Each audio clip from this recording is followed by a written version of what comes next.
In 1965, Paul Harvey's warning was broadcast. It's sadly come true. In 1965, an unforgettable warning was broadcast for all to hear. Over half a century later, it's sadly come true, and it's chilling to hear. Paul Harvey, a conservative American news commentator and talk radio pioneer whose staccato style made him one of America's most familiar voices, reached tens of millions of listeners at the peak of his career. His idiosyncratic delivery of news stories with dramatic pauses, quirky intonations, and many of his standard lead-ins and sign-offs made him extremely recognizable on the radio. Although he was very accurate in his reporting, no one could imagine that his famous words from decades ago would be prophetic, describing the reality of today. Indeed, over half a century ago, the legendary ABC radio commentator, who was born Paul Harvey Orant in 1918, seeming predicted how the United States is right now during a broadcast that aired in 1965. Once most of us hear the famous line that's also the title of the speech and is repeated throughout the essay, we recognize the broadcast almost immediately. "If I were the devil," Paul Harvey famously said in 1965 before discussing issues we are faced with today. However, although Harvey's words have an undeniable truth, they may not be as prophetic as some might believe. Yes, Paul Harvey originally wrote his famous "If I Were the Devil" essay in 1964. The broadcast of the essay aired in 1965, and it is still popular today. But the current rendition that often circulates the internet was updated by Harvey to reflect current events throughout his life, which sadly ended in 2009. The oldest genuine Paul Harvey version of this piece we've found thus far appeared in his newspaper column in 1964. "If I were the Prince of Darkness, I would want to engulf the whole earth in darkness. I'd have a third of its real estate and 4/5 of its population, but I would not be happy until I had seized the ripest apple on the tree. So I should set about, however necessary, to take over the United States. I would begin with a campaign of whispers. With the wisdom of a serpent, I would whisper to you as I whispered to Eve, 'Do as you please.'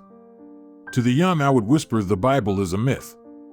I would convince them that man created God, instead of the other way around.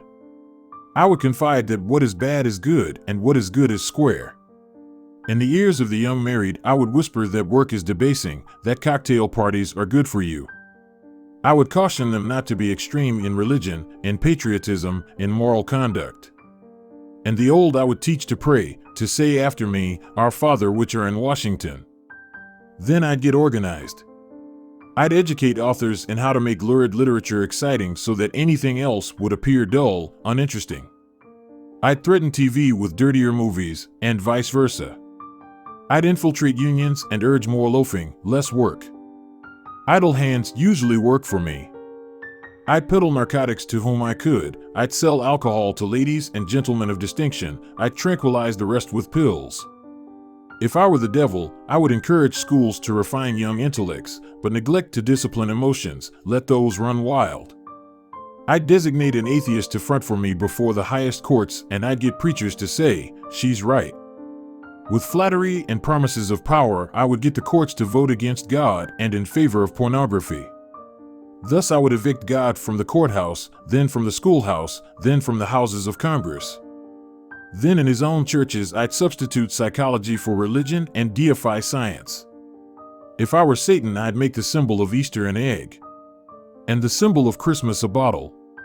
If I were the devil, I'd take from those who have and give to those who want it until I had killed the incentive of the ambitious. Then my police state would force everybody back to work. Then I would separate families, putting children in uniform, women in coal mines, and objectors in slave labor camps.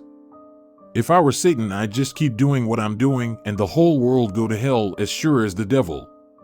A 1996 newspaper version of Paul Harvey's "If I Were the Devil," which actually seems to be what's heard in the video above.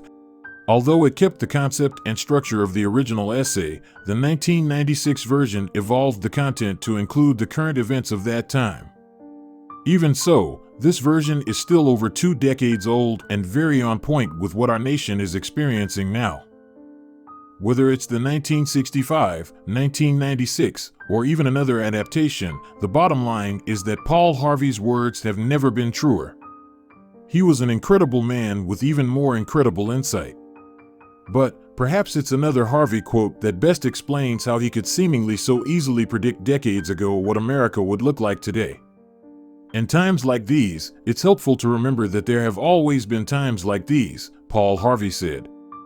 Regardless of whether you find his words to be actually prophetic, they are undeniably powerful, and it is a warning to our nation that we should finally begin to heed.